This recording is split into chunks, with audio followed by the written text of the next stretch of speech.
ఆశ్చర్యమైన ప్రేమ పరమును వీడిన ప్రేమ ధరలో పాపిని వెదకిన ప్రేమ పరమును వీడిన ప్రేమ ధరలో పాపిని వెదకిన ప్రేమ నన్ను కరుణించి ఆదరించి సేదదీర్చి నిత్య జీవమిచ్చి నన్ను కరుణించి ఆదరించి సేదదీర్చి నిత్య జీవమిచ్చి ఆశ్చర్యమైన ప్రేమ వరిలోని ప్రేమ మరణము కంటే బలమైన ప్రేమ నన్ను జయించని ప్రేమ ఆశ్చర్యమైన ప్రేమ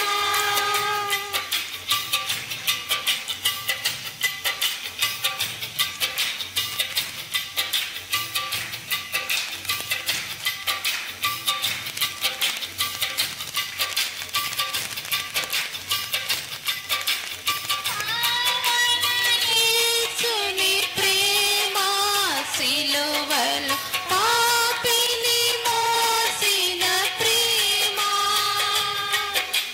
పావన యేసుని ప్రేమ సిలువలో పాపిని మోసిన ప్రేమ నాకై మరణించి జీవమిచ్చి జయమిచ్చి తన మహిమనిచ్చి నాకై మరణించి జీవమిచ్చి జయమిచ్చి తన మహిమనిచ్చి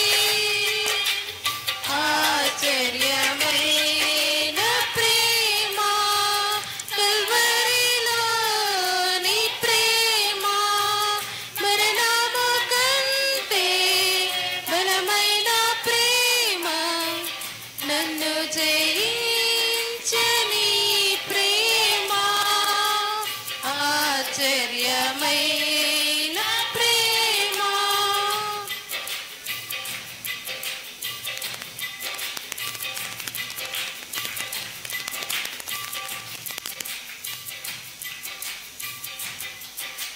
ప్రేమలో సహించిన ప్రేమ నాకై శాపమునొచ్చిన ప్రేమ శ్రమలో సహించిన ప్రేమ నాకై శాపమునొచ్చిన ప్రేమ విడనాడని ప్రేమది ఎన్నడూ ఎడబాయను విడనాడని ప్రేమది ఎన్నడూ ఎడబాయదు ఆశ్చర్యమైన ప్రేమ కల్వరిలోని ప్రేమ మరణము కంటే బలమైన ప్రేమ నన్ను జయించని ప్రేమ ఆశ్చర్యమైన ప్రేమ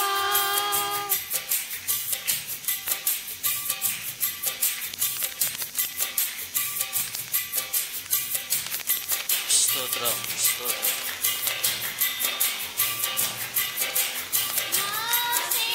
చూసిన ప్రేమ నాపై జాలిని చూపిన ప్రేమ నా స్థితి చూచిన ప్రేమ నాపై జాలిని చూపిన ప్రేమ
దయచేసి అందరూ కూడా లేచి నిలబడదాం. ఈ విలువైన సమయంలో ప్రభు పరిచర్యలో దేవాది దేవుడు తన వాక్కును బట్టి గొప్ప సమయంగా ఆయన ఇష్టంగా మార్చుకొని ఈ దినం ఆయనను ఆరాధించుటగా ప్రభు సిద్ధపరుచుకున్నాడు.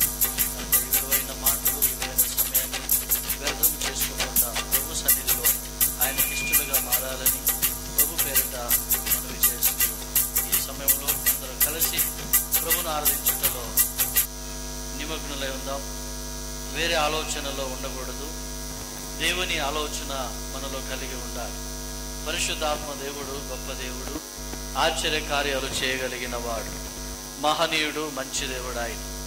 గత వారమంతా కూడా తన కృపలో నిన్ను దాచి అనేక శ్రమలు, అనేక శోధనలు వచ్చిన వాటన్నిటిని కూడా అధిగమించి ఈ దినం ఆయనను ఆరాధించే బిడ్డగా నిన్ను నిలబెట్టుకున్నాడు. అంటే ఆయన నిన్నెంతగానో ప్రేమిస్తున్నాడు. ప్రేమిస్తున్న దేవునికి నేను గొప్పగా ఉండాలని నీ గురించి ఆలోచిస్తున్న పరిశుద్ధునికి నీవు ఇవ్వగలిగింది, నీవు చేయగలిగింది ఒకటే, ప్రార్థన పూర్వకంగా సిద్ధంగా ఉండాలి. దేవాది దేవుని సన్నిధిలో ఆయనకిష్టంగా నువ్వు మారాలి. అప్పుడే పరిశుద్ధాత్మ దేవుడు నీ విషయంలో సంతోషపడతాడు. కాబట్టి దేవుడు నా విషయంలో సంతోషపడాలి, దేవుడు నా విషయంలో ఆనందపడాలి, సంబరపడాలి అనుకునే ప్రతి క్రైస్తవుడు, ప్రతి బిడ్డలు మనస్ఫూర్తిగా ఆయనను ఆరాధిస్తే ఆయన చాలా సంతోషిస్తాడు. కనుక ఈ సాయంకాలమున ప్రభు సన్నిధిలో ఉన్న మీరు మనం కలిసి మనస్ఫూర్తిగా ప్రభుని ఆరాధించునై ఉన్నాం. కనుక అందరూ కూడా నోరు తెరిచి, ఏ ఒక్కరు కూడా సైలెంట్గా ఉండక మనస్సు విప్పి మనస్ఫూర్తిగా ఆయనను స్తుతించుదాం. హల్లెలూయా, హల్లెలూయా, హల్లెలూయా, స్తోత్రం, స్తోత్రం, స్తోత్రం, హల్లెలూయా, స్తోత్రం నాయనా. కృపగల తండ్రి, ఆశ్చర్యకరుడా, శక్తిమంతుడా, మా ప్రాణేశ్వరుడా, నీకు వందనాలు. దేవుని సన్నిధిలో మన స్టేటస్లు కానీ, దేవుని సన్నిధిలో మా ఇమేజ్ కానీ, ఈగో కానీ ఏవి పని చేయవు. ఎప్పుడైతే నీవు సామాన్య వ్యక్తిగా ఉండి ఆయనను ఆరాధిస్తావో, సామాన్య వ్యక్తిగా ఉండి ఆయనను స్తుతిస్తావో, పరిశుద్ధాత్మ దేవుడు నీ పట్ల కార్యము చేయడానికి ఇష్టపడతాడు. ఆయనకి ఇష్టమైనది సామాన్యులే. మనస్ఫూర్తిగా, యథార్థంగా, హృదయము నిండా సంతోషముతో, కల్మషము లేకుండా ఎవరైతే ప్రభును ఆరాధిస్తారో వారిని చూసి తండ్రి అయిన దేవుడు సంతోషపడతాడు. ఈ దినం నిన్ను చూసి దేవుడు సంతోషపడాలని ఆశ ఉందా? అయితే నువ్వు సాధారణమైన వ్యక్తిగా మారిపో. నిన్ను చూసి దేవుడు ఆనందించాలని నీకు కోరిక ఉందా? అయితే దేవుడు నిన్ను చూస్తున్నాడని ఆ భయము, వణుకుతో దేవుని సన్నిధిలో ఆరాధించుదాం. హల్లెలూయా, హల్లెలూయా, హల్లెలూయా, స్తోత్రం, స్తోత్రం, స్తోత్రం, స్తోత్రం, స్తోత్రం. యేసయ్యా నీకు వందనాలు నాయనా. మంచి దేవా, మహనీయుడా, మహాప్రభు నీకు స్తోత్రాలు. ఇదిగో ప్రభు, ఈ సాయంకాలమున నీ పాద సన్నిధిలో నిన్ను ఆరాధిస్తున్నాము తండ్రి. ఇదిగో వచ్చిన ఒక్కొక్కరి మీద నీ ఆత్మ అభిషేకము కుమరించుదురుగాక. ప్రార్థన శక్తితో ఒక్కొక్కరిని మీరు తాకుదురుగాక నా ప్రభువా. హల్లెలూయా, హల్లెలూయా, స్తోత్రం, స్తోత్రం, స్తోత్రం. ఎస్ లార్డ్, స్తోత్రం. మనస్ఫూర్తిగా ప్రతి ఒక్కరు కూడా ఆయన స్తుతించదమ్మా. ఎవరు సైలెంట్గా ఉండొద్దు. నీవు దేవుని మందిరానికి వచ్చింది సైలెంట్గా ఉండడానికి కాదు. పక్క వాళ్ళు ఏమైనా అనుకుంటారేమో అని మొహమాటంతో దేవుని ఆరాధించకూడదు. ఎవరేమనుకున్నా దేవుడు చూసుకుంటాడు. కానీ నీవు మాత్రం యథార్థంగా దేవుని ఆరాధించు. నీ కొరకై దాచిన దీవెనలు ఈ రాత్రి నీ కొరకు రిలీజ్ చేస్తాడు ఆయన. హల్లెలూయా, హల్లెలూయా, స్తోత్రం, స్తోత్రం. యేసయ్యా నిన్ను చూడాలని ఆశ, మెస్సయ్యా నిన్ను చేరాలని ఆశ. ఎవరు ఉన్నారు నాకు ఈ లోకములో, ఎవరు నా తోడు రారు ఈ లోకములో. ఎస్, ఆయనను చూడాలని ఆశ కలిగిన వారికి, మెస్సయ్యను చూడాలని సంతోషంగా సంబరపడుతూ ప్రభు సన్నిధికి వచ్చిన వారికి నిజముగా ఈ లోకంలో ఎవరు లేకపోయినా పరమందున్న ఆసీనుడైనటువంటి యేసు ప్రభు తోడుగా ఉంటే చాలు. ఆయనే సమస్తమునకు కారణభూతుడు, ఆయన ద్వారానే సమస్తము లభిస్తుంది. కనుక ఆయనను స్తుతించువారు ఆత్మతో సత్యముతో ఆయనను స్తుతించాలని ప్రభు ఆశిస్తున్నట్టుగా ఈరోజు నీ ఆరాధనలో ప్రభువును మహిమపరచుదువుగాక. ఎస్ లార్డ్, ఎస్ తండ్రి, నీకు స్తోత్రం. ఇమ్మానువేలైనా నా దైవము నీవేగా, ఇమ్మానువేలైనా నా దైవము నీవేగా. యేసయ్యా నిన్ను చూడాలని ఆశ, యేసయ్యా నిన్ను చేరాలని ఆశ, యేసయ్యా నిన్ను చూడాలని ఆశ, యేసయ్యా నిన్ను చేరాలని ఆశ. అందరూ మనస్ఫూర్తిగా ప్రతి ఒక్కరు కూడా నిజముగా ఆశ కలిగి ఉందా? ఆశ గల ప్రాణాన్ని దేవుడు తృప్తిపరుస్తానని వాగ్దానం చేసి ఉన్నాడు. ఎస్, ముందున్నవారు వెనకన్నవారు ఇరు పక్కలో ఉన్న ప్రతి ఒక్కరు కూడా మనస్ఫూర్తిగా ఆయనను స్తుతించుదాం. ఎస్, హల్లెలూయా. అందరూ ఉన్నారని, అందరూ నా వారని తలచితిని, భ్రమచితిని, చివరికి ఒంటరి నేనైతిని. అందరూ ఉన్నారని, అందరూ నా వారని తలచితిని, నేను భ్రమచితిని, చివరికి ఒంటరి నేనైతిని. నా ఆశ నీవయ్యా, నా భాష నీవయ్యా, నా ఆశ నీవయ్యా, నా భాష నీవయ్యా, నా ధ్యాస నీవయ్యా, నా శ్వాస నీవయ్యా. యేసయ్యా నిన్ను చూడాలని ఆశ, యేసయ్యా నిన్ను చేరాలని. అందరు పాడదామా? ఎస్, యేసయ్యా నిన్ను చూడాలని. అవునయ్యా, నేను నిన్ను చూడాలని నీ మందిరానికి వచ్చిన ప్రభువా, నీ ముఖ దర్శనముకు కావాలి. ఎస్, అంధకారములో అంధుడనే నైతిని, నిన్ను చూచే నేత్రములో నా కొసగుమ నజరేయుడా. అంధకారములో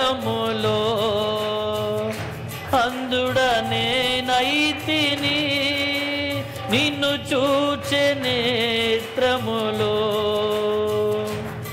నా కొసగుమ నజరేయుడా.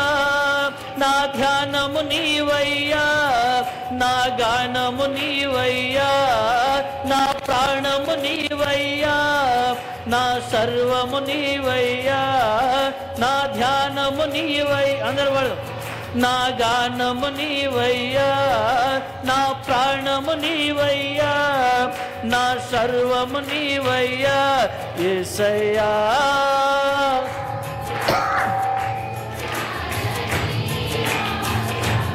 యేసయ్యా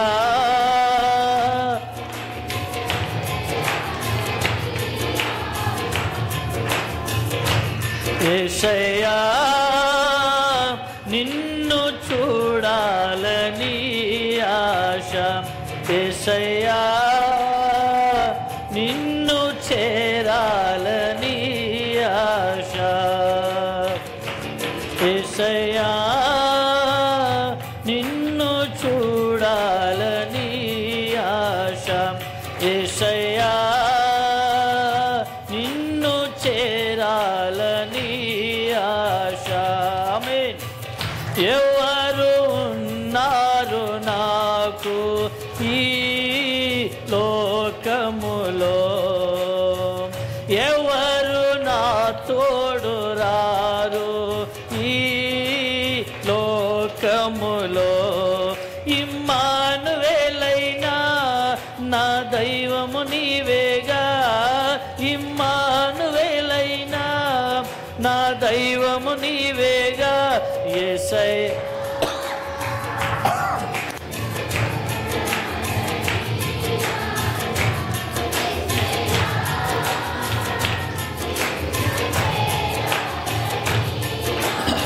అందరు పాడదాం, ప్రతి ఒక్కరూ పాడదామా? పరిశుద్ధాత్మ దేవుడు ఇదిగో నీ మధ్యలో ఆయన ఆసీనుడై ఉన్నాడు. పరిశుద్ధాత్మ దేవునికి యథార్థంగా ఆరాధించే వారికి ఆయన కనపడాలని ఆశిస్తున్నాడు. ఎవరైతే ప్రభువును చూడాలని, ఎవరైతే ప్రభువును ఇదిగో దర్శించాలని ఆశపడుతున్నారో యేసు నామములో మీ హృదయ నేత్రములు తెరవబడును గాక. హల్లెలూయా. రికంద రవ శల రవ. యేసు నీకు వందనాలు, యేసు నీకు స్తోత్రాలు. పరిశుద్ధాత్మ అభిషేకం నీకు స్తోత్రం. Receive the holy spirit of Jesus. యేసయ్యా నిన్ను చూడాలని ఆశ, యేసయ్యా నిన్ను చేరాలని ఆశ. అందరూ ఉన్నారని, అందరూ నావారని నిన్ను చూచే నేత్రములో నా కొసగు మనజరేయుడా. నా ధ్యానము నీవయ్యా, నా గానము నీవయ్యా, నా ప్రాణము నీవయ్యా, నా సర్వము నీవయ్యా. యేసయ్యా నిన్ను చూడాలని ఆశ, యేసయ్యా నిన్ను చేరాలని ఆశ. అవును ప్రభువా నీకు స్తోత్రాలు. ఈ లోకంలో ఎందరున్నా, ఎవరున్నా లేకపోయినా ఇదిగో నా తండ్రి వారు తాత్కాలికమే, కొద్ది కాలం వరకే, కానీ నువ్వు శాశ్వతంగా నాతో మనతో ఉండే దేవుడు కనుక నా ప్రభువా నిన్ను చూడాలని అయ్యా మన మనస్సు తొందరపడుచున్నది నాయన. నిన్ను దర్శించాలని అయ్యా మా కన్నులు ఎదురు చూస్తూ ఉన్నాయి అయ్యా. ఎప్పుడో నీ రాకడా, ఎప్పుడో నీ సన్నిధి ఇదిగో మేము చూడాలని వేగిరపడుచున్న మా ప్రాణాలు యేసు నామములో తెప్పరిల్ల చేయబడును గాక. ఇదిగో నా తండ్రి ఈ రాత్రికాల సమయంలో నిన్ను ఆరాధించడానికి విచ్చేసిన ప్రతి ఒక్కరి మీద నూతనమైన అభిషేకమును మీరు కుమరించుదురుగాక. హల్లెలూయా. స్తోత్రము నాయన, స్తోత్రము నా తండ్రి. అయ్యా నీ దాసుడు నీ కుమారుడై నన్ను మరుగుపరచండి నాయన. ఇదిగో మీ స్వరముతో అయ్యా మీరు మాట్లాడుదురుగాక నా ప్రభువా. మీ స్వరముతో నీ బిడ్డలతో మాట్లాడుదురుగాక. కల్పిత కథలు ఇదిగో ప్రభా మరి సొంత తెలివితేటలు సొంత మాటలతో కాక నన్ను మరుగుపరిచి మీరు మాట్లాడుదురుగాక నాయన. నీకు వందనాలు, వందనాలు, వందనాలు. స్తోత్రం, స్తోత్రం, స్తోత్రం. అయ్యా నీకు వందనాలు నాయన. యథార్థంగా ఆరాధిస్తున్న నీ బిడ్డలు ఉన్నారయ్యా. అయ్యా వారి మీద నీ కృప చూపుదురుగాక నాయన. మనస్ఫూర్తిగా ఆరాధిస్తున్న నీ బిడ్డలు ఉన్నారు తండ్రి. అయ్యా ఒక్కసారి వినయము విధేయత కలిగిన వారి మీద నీ కనికరము చూపుదురుగాక యేసు నామములో. అయ్యా స్వస్థత, ఆరోగ్యము, భద్రత, కాపుదల, నడిపింపు దయచేయుదురుగాకని ముందున్న సమయాన్ని మీకు ఆరోపిస్తూ యేసుక్రీస్తు నామములో ప్రార్థించి అడిగి పొంది ఉన్నాము తండ్రి. ఆమేన్, ఆమేన్. దయచేసి అందరూ కూర్చుందాం. ఇరుకుగా కాకుండా కొంచెం ఫ్రీగా కూర్చుందాం.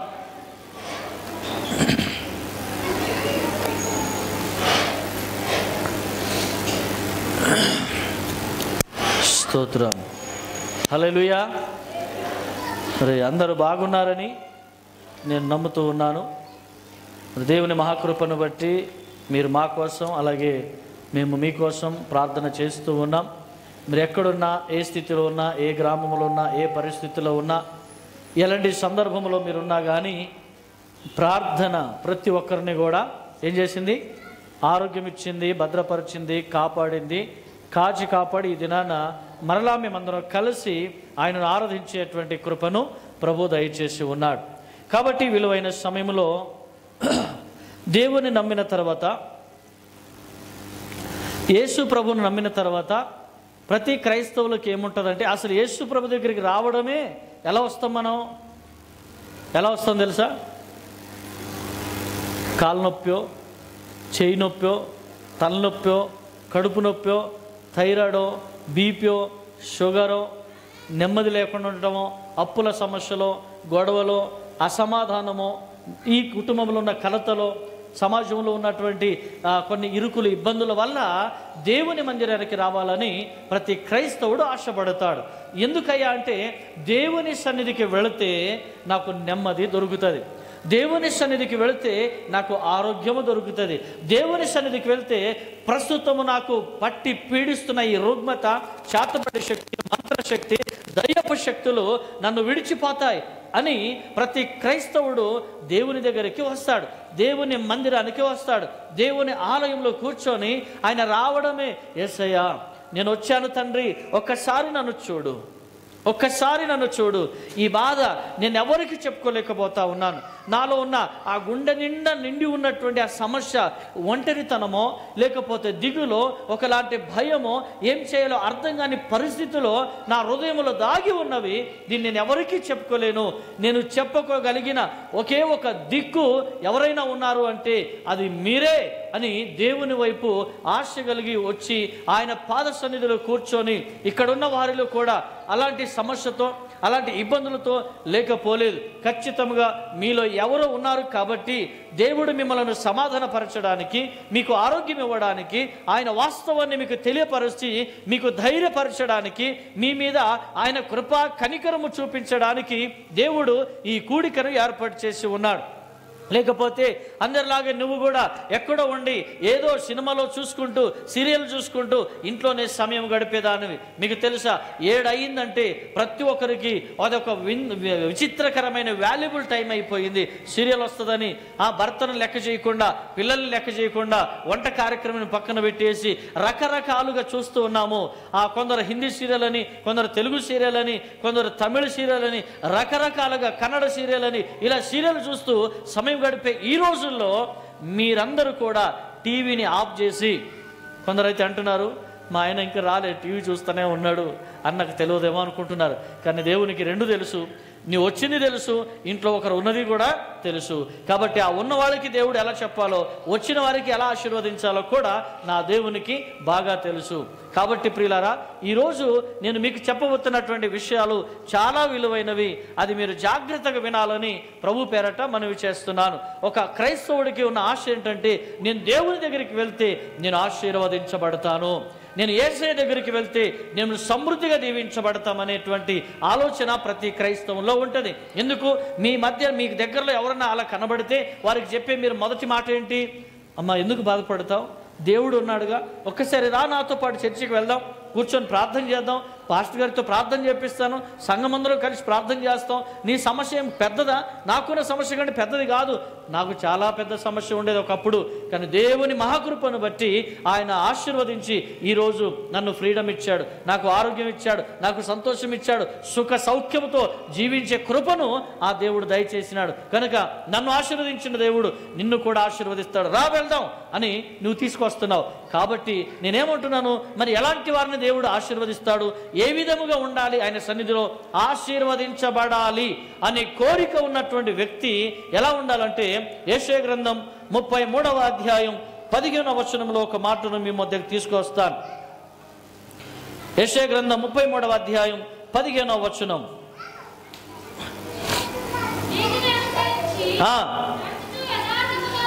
నీతిని అనుసరించి నడుచుచు, యథార్థముగా మాటలాడుచు, నిర్బంధము వలన వచ్చు లాభమును ఉపేక్షించుచు, లంచము పుచ్చుకొనకుండా తన చేతులను మలుచుకొని, హత్యను మాట వినకుండా చెవులు మూసుకొని, చెడుతనము చూడకుండా కన్నులు మూసుకొని వాడు ఉన్నత స్థలమున నివసించును.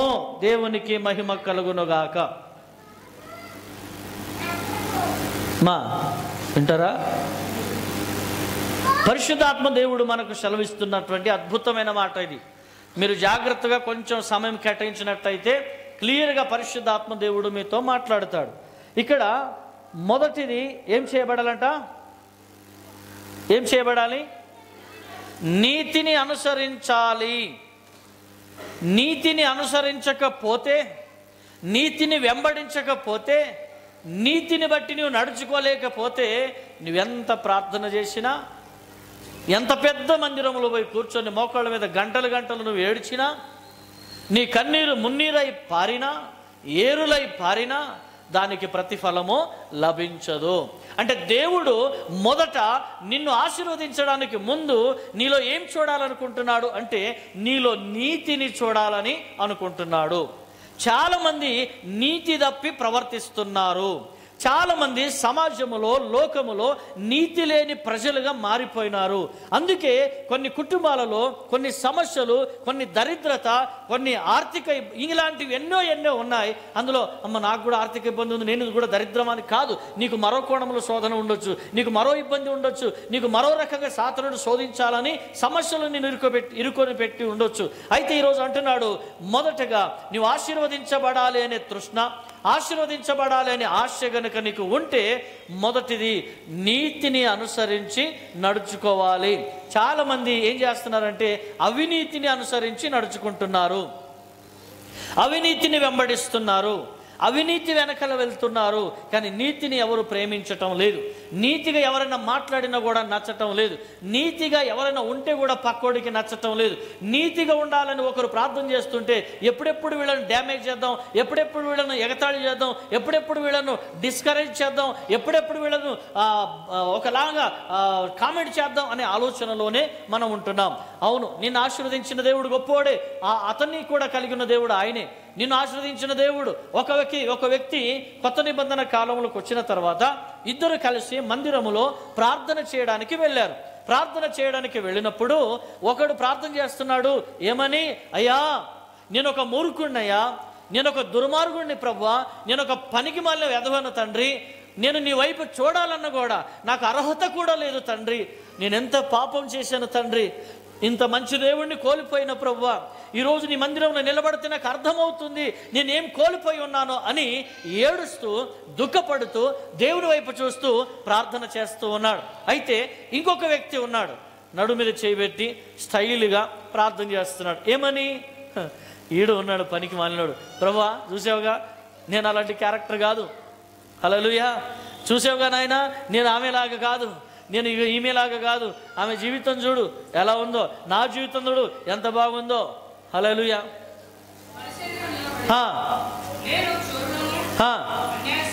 ఆయన అంటున్నాడు, పరిసయ్యుడుగా ఉన్నటువంటి వ్యక్తి అంటున్న మాటలు అవి. ఏమంటున్నాడు?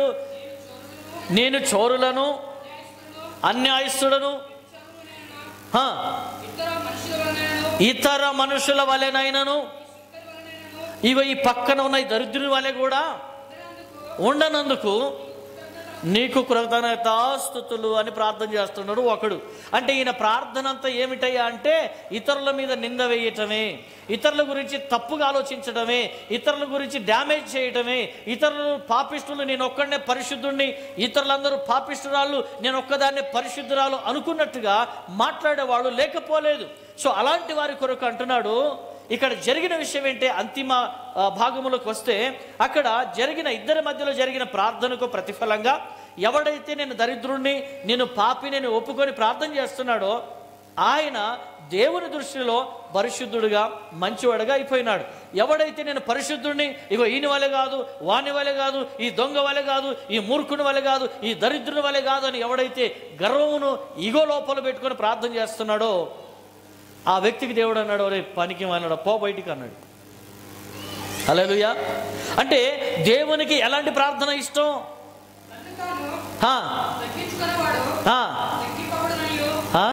గొప్ప అధిపతిగా నిలబడడం లేదా?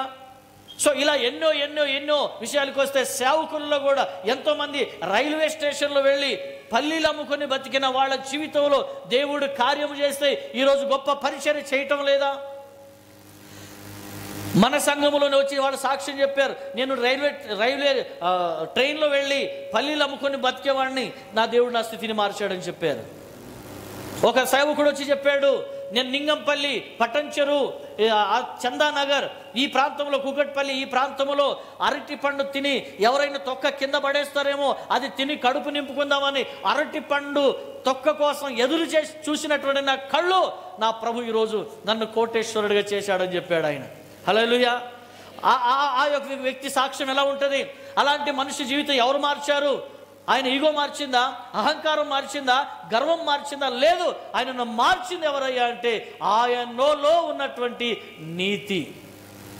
నీతిని అనుసరించి నడుచుకునే పద్ధతి, నీతిని అనుసరించి మాట్లాడే విధానం, నీతిని అనుసరించి జీవించే క్రమం ఏదైతే ఉన్నదో ఆ వ్యక్తి జీవితం అరటి పండు తొక్క కింద పడితే తిందామనుకునే స్థితి నుంచి ఈరోజు కోటేశ్వరుడిగా మారాడు. గొప్ప దైవజనుడు, చదువు లేదు కానీ వేలాది మందికి ఆయన ఆత్మీయ తండ్రిగా ఉన్నాడు, గొప్ప సంఘం నడిపిస్తూ ఉన్నాడు. అలాగే రీసెంట్గా ఒక 2-3 months బ్యాక్ మన సంఘానికి వచ్చి వెళ్ళినటువంటి నిస్సి భూషణ్ అనేటువంటి దైవజనుడు, మేము ఆయన కలిసి పనిచేసాం. నిజముగా ఆయన రైల్వే డిపార్ట్మెంట్లో రైల్వే స్టేషన్లో ట్రైన్లో ఎక్కి ఒక ట్రైన్ ఎక్కాలి, ఒక ట్రైన్ దిగాలి. ఒక చిన్న గంపలాగా ఉంటుంది, అందులో పల్లీలు ఉంటాయి, చిన్న పేపర్ చుట్టి దాంట్లో పల్లీలు నింపుతారు, నింపి పల్లి అని ప్రతి బోగిలు తిరిగి అమ్ముతారు. ప్రియులరా, ఆ స్థితిలో ఉన్నటువంటి ఆ బిడ్డని దేవుడు కనికరించి ఆయనను చూసిన వాళ్ళు ఎంతమంది ఎగతాళి చేశారో, ఆయనను చూసిన వాళ్ళు ఎంతమంది నవ్వుకున్నారో, ఆయన చూసిన వాళ్ళు ఎంత తక్కువ అంచనా వేశారో, కానీ ఈరోజు ఆయన ముందు వచ్చి తల ఉంచితే ప్రార్థన చేసే కృప ఆయనకి ఇచ్చాడు. హల్లెలూయా. అరే నువ్వేంటి బ్రదర్, నువ్వు మొన్న పల్లీలు అమ్ముకునేవాడిని, నాకు చూశాను మీకు, నేను రైల్వే స్టేషన్లో చూశాను మీకు అంటే, అవును బ్రదర్, ఆ రోజు నేను అదే నా దేవుని కృప వలన ఈరోజు నీ తల మీద చేయబెట్టి ప్రార్థించే కృప నా ప్రభు నాకు ఇచ్చాడు. హల్లెలూయా.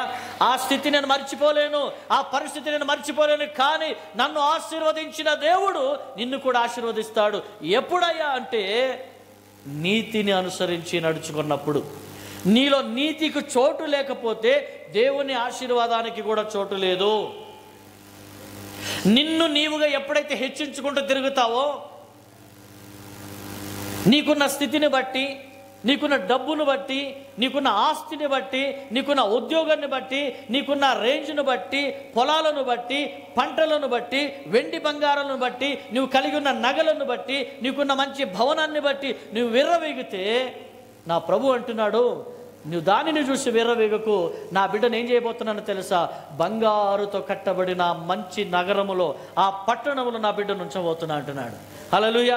సామాన్యంగా మామూలుగా మట్టితో తయారు చేయబడిన ఆ ఇటుక రాళ్లతో పెంచబడిన ఇల్లును చూసి నువ్వు మురిసిపోతున్నావు, కానీ నా బిడ్డను నేను ఆశీర్వదిస్తే ఎక్కడ వస్తుందో తెలుసా? బంగారముతో కట్టబడిన పట్టణములో నా బిడ్డ ఉంటాడు. హల్లెలూయా. అందుకే ధనవంతుడు పరలోక రాజ్యంలో చేరటం ఏమన్నాడు? ధనవంతుడు దూరడం కష్టమా, ఈజీనా? మరి ఏది ఈజీ అంట? సూది బెజ్జములో నుంచి ఒంటె దూరడం ఈజీ అంట. హల్లెలూయా. ఏమన్నా దానికి దీనికి ఏమైనా పొంతన ఉందండి? సూదికి ఇంత ఉంటుంది, చిన్నగా ఉంటుంది. కొంతమంది బట్టలు కుట్టేవాళ్ళకి తెలుస్తుంది ఎంత దారుణంగా దారం ఎక్కిస్తారో, అంత చిన్నగా ఉంటుంది దారం ఎక్కించడం, ఆ హోల్ రంధ్రం. అద్దం పెట్టుకుంటారు, ఒకసారి మళ్ళీ కట్ చేస్తారు, మళ్ళీ దాన్ని గుచ్చుతారు, అది పోదు, మళ్ళీ ఎట్టుకుపోతుంది, మళ్ళీ దాన్ని కట్ చేస్తారు, మళ్ళీ నోట్లో పెట్టుకుంటారు, దాన్ని తెంపుతారు, రకరకాలుగా నానా తిప్పలు పడి ఆ దారం ఎక్కిస్తే అప్పుడు అమ్మయ్య వచ్చిందని అప్పుడు మళ్ళీ కుడతా ఉంటారు. ఆ మిషన్ కనుక 4-5 సార్లు దారం తెంపేసేది అనుకోండి, తీసి కింద ఎత్తేస్తారు, అంత కోపం వస్తుంది. అంటే ఆ సూది బెజ్జములో దారము దూరడమే చాలా కష్టమైతే దేవుడు అంటున్నాడు ఏమి ఈజీ అంట? ఒంటె దూరిపోవడం చాలా ఈజీ అంటున్నాడు. కానీ పరలోకములో ధనవంతుడు చేరడం చాలా కష్టం అంటున్నాడు.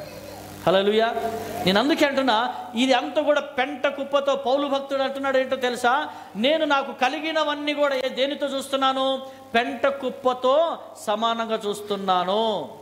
దాన్ని తల మీద పెట్టుకోను నేను, దాన్ని భుజం మీద ఎక్కించుకోను నేను, దాన్ని ఎత్తుకొని ఊరేగించను నేను. ఎందుకంటే అది శాశ్వతము కానిది, తాత్కాలికమైనది, కొద్ది కాలమే ఉండేది. దానికి రెక్కలున్నాయి, అది ఎగిరిపోగలదు. అందుకని దానిని చూసి నేను మురిచిపోవటం లేదు, కానీ నన్ను ఆశీర్వదించిన నా దేవుణ్ణి చూసి నేను మురిచిపోతున్నాను.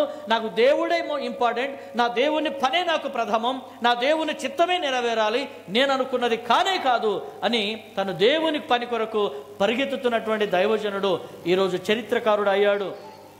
పరిశుద్ధ గ్రంథములో కొత్త నిబంధనలో దాదాపు 13 పత్రికలు రాసిన చరిత్ర, అట్టి ఘనత పౌలు భక్తునికి దొరికింది. కారణం ఏంటయ్యే అంటే ఆయన కలిగి ఉన్న వాటిని చూసి గర్వించలేదు, కలిగి ఉన్న వాటిని చూసి అహంగా చూపించుకోలేదు, కలిగి ఉన్న వాటిని చూసి ఆయన ఎక్కడ కూడా పాపిష్టిగా ఫీల్ అవ్వలేదు. ఆయన ఏం ఫీల్ అయ్యాడంటే ఇదంతా కూడా నా దేవుని కృపనే.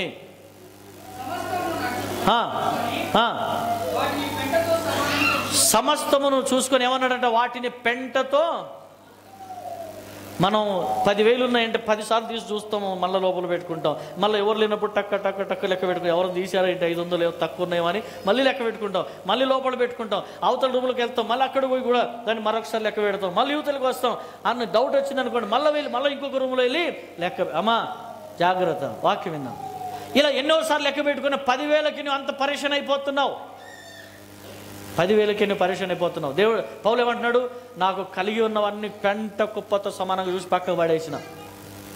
నా దేవుని మందిరం అన్నా, నా దేవుని పని అన్నా, నా దేవుని పని చేయడం అన్నా నాకు చాలా ఇష్టం. మొదట దేవుని పని, ఆ తర్వాత ఏదన్నా. మరి మీలో ఎంతమందికి ఆలోచన ఉందో నాకు తెలియదు. అలా ఆలోచన ఉన్న వారిని నజరుడైన యేసు నామములో దేవుడు మిమ్మల్ని దీవించునుగాక. రైట్. ఆ తర్వాత నీతిని అనుసరించిన వారు ఉన్నతమైన స్థితిలో ఉంటారు. రెండవది, ఏం మాట్లాడాలి? నీ మాటల్లో ఏముండాలి? యథార్థత ఉండాలి. కొందరు మాట్లాడతారు కానీ లోపల ఇంత ఉంటుంది. పైకి చూస్తేనేమో అక్క, పైకి చూస్తేనేమో బ్రదర్, కానీ లోపల చూస్తే వీడు ఎప్పుడు వస్తాడో దరిద్రుడు అని ఉంటుంది. హల్లెలూయా. అన్నిట్లో ముందే ఎందుకు వస్తాడు పనికి మాలినోడు, ఎందుకు వస్తుందేమే అని ముందున్న వారికి, ముందుండి అన్నిట్లో పాల్గొంటున్న వారి మీద కూడా ఎన్నో కళ్ళు నిందలు అవమానాలు చల్లడానికి చూస్తారు. అందుకే చాలామంది సంఘములో ఏదన్నా తిరిగి పని చేయాలంటే కూడా చాలామంది భయపడతారు. కానీ జాగ్రత్త, ఒక ఆత్మ నీ ద్వారా డిస్కరేజ్ చేయబడ్డది అంటే దానికి జవాబు నువ్వే చెప్పాలి. వారికి రావాల్సిన ఆశీర్వాదాలు దేవుడు ఎప్పుడు వదిలిపెట్టాడు, ఖచ్చితంగా ఇస్తాడు. కానీ నీ వలన ఒక ఆత్మ డిస్కరేజ్ అయితే, ఒక ఆత్మను నువ్వు నింద మోపినట్లయితే, ఒక ఆత్మ గురించి తప్పుడు మాటలు మాట్లాడినట్లయితే, ఒక ఆత్మ బాధపడుతున్నట్లయితే దానికి కారణము నువ్వే. ఒక రోజు వస్తుంది, ప్రభు స్క్రీన్ మీద నీ ఫోటో వేస్తాడు, ఇగో ఈయన చర్చికి వస్తుంటే ఈమె నిందించింది, ఇగో ఈమె చర్చికి వస్తుంటే ఫలానా ఆయన నిందించాడు, అందుకే అప్పటి నుంచి దేవుని సన్నిధిలో పని చేయడం కూడా మానేశాడు. హల్లెలూయా. నీ వలన దేవుని మందిరంలో ఎవరన్నా పని మానేసినా, లేదా పని చేస్తున్నానని పక్కోళ్ళను డిస్టర్బ్ చేసినా, తక్కువగా చూసినా, ఇలాంటివి చాలా సంఘాలు జరిగి ఆ సంఘంలో గొడవలు కూడా అయినాయి. మన సంఘం చిన్నది కాబట్టి ఆ సమస్య రాలేదు. కానీ నేను ప్రార్థన చేస్తున్నా, ప్రభువా ఆ దరిద్ర దినం రాకుండా ఉండునుగాక అని ప్రార్థన చేస్తున్నా. యథార్థంగా ఉన్న వారిని ప్రభు వాడుకోవాలి, యథార్థంగా ఉన్న వారిని దేవుడు అంచెలంచెలుగా దీవించాలి, ఆ బ్రాంచ్లుగా శాఖోపశాఖలుగా నా ప్రభు సంఘాన్ని విస్తరించాలి. ఏదో నా రాజ్యమే కట్టుకోవడానికి సంఘము స్థాపించలేదు, నా రాజ్యమే కట్టుకొని నేను చెప్పింది వేదం అనడానికి సంఘము కట్టబడలేదు. ఎందుకయ్యా సంఘం కట్టబడిందంటే, ఈ ఒక సంఘం తల్లి సంఘముగా ఉన్నప్పుడు 100 సంఘాలుగా దేవుడు దీన్ని చేయాలని ఆశతో ప్రార్థన చేస్తున్నాను. 100 మంది సేవకులు సంఘములో లేవాలని ప్రార్థన చేస్తున్నాను. 100 మంది ఆశ కలిగిన యవనస్తులు దేవుని పరిచర్య కొరకు కంకణం కట్టుకుని లేవాలని ప్రభు సన్నిధిలో ప్రార్థన చేస్తూ ఉన్నాను. సిస్టర్స్ అయినా బ్రదర్స్ అయినా ఎవరైనా, అయ్యా నాకు ఆశ ఉంది, స్వార్థ చేయాలని ఆశ ఉంటే ఖచ్చితంగా ఒక రోజు వస్తుంది, మీకు దేవుడు వాడుకుంటాడు. తన పరిచర్యలో బలంగా దేవుడు మిమ్మల్ని దీవించబోతూ ఉన్నాడు. కాబట్టి నా ప్రార్థన అది, నా ఆశ అది, నా కోరిక అది. అయితే దేవునికి కావలసింది ఎవరయ్యా? ఆశీర్వదించబడే లెక్కలో ఎవరు ఉంటారు అంటే యథార్థంగా మాట్లాడేవారు. దేవుని పరిచర్యలో వర్ధిల్లుతారు ఎవరు అంటే యథార్థంగా మాట్లాడేవారు. లోపల ఒకటి బయట ఒకటి మాట్లాడితే అది చల్లదు.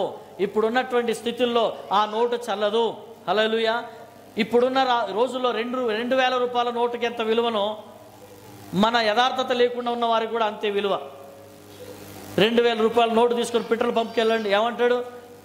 దమకుందా సార్, 2,000 నోటు బంద్ అయిపోయి ఎన్ని రోజులు అయింది, ఇప్పుడు తీసుకొచ్చి నాకు పెట్రోల్ పోయమంటున్నావు, 2,000 అంటున్నావు, అది చించి పడేయి సార్ అంటాడు.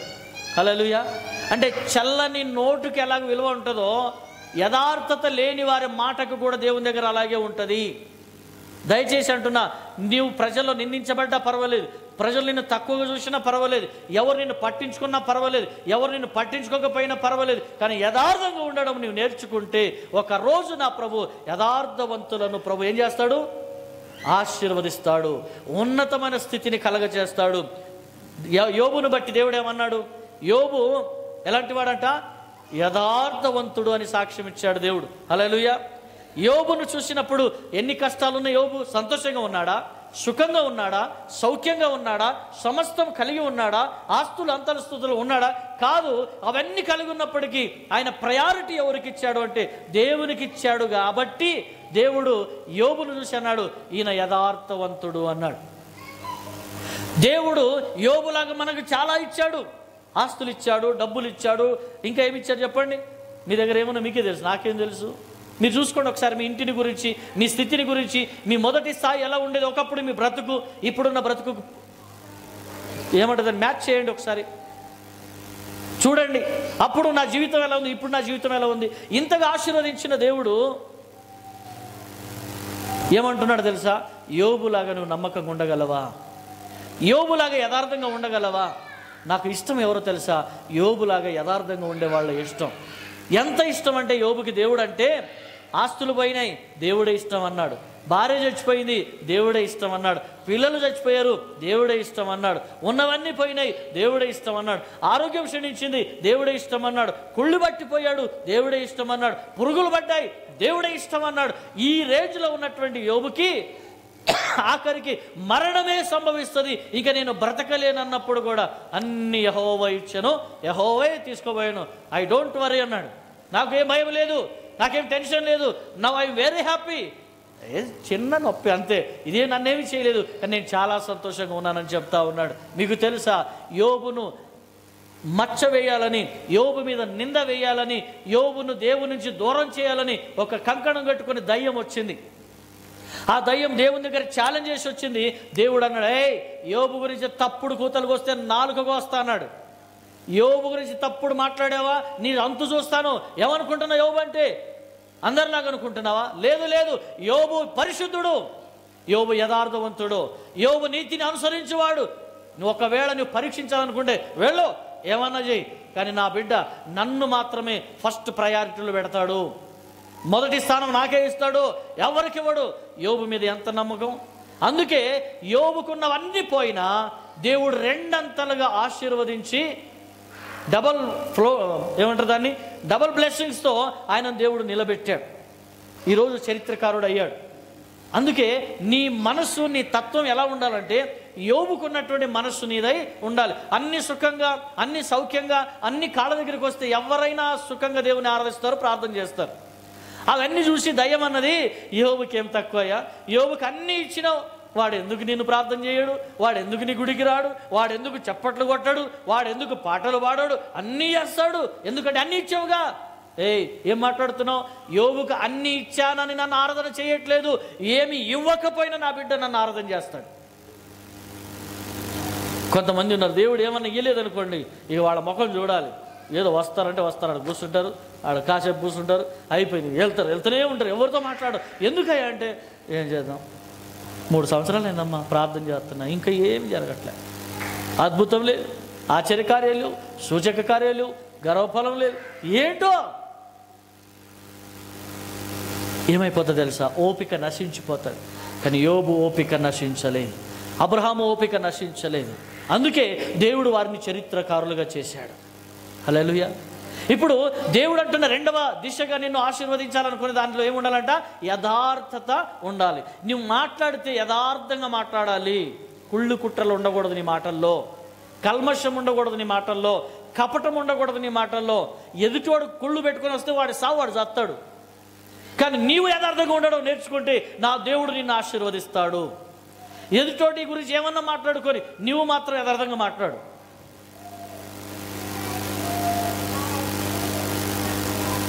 ఈయన ఏంది అన్నారనుకో, నువ్వేం ఫీల్ కాకు.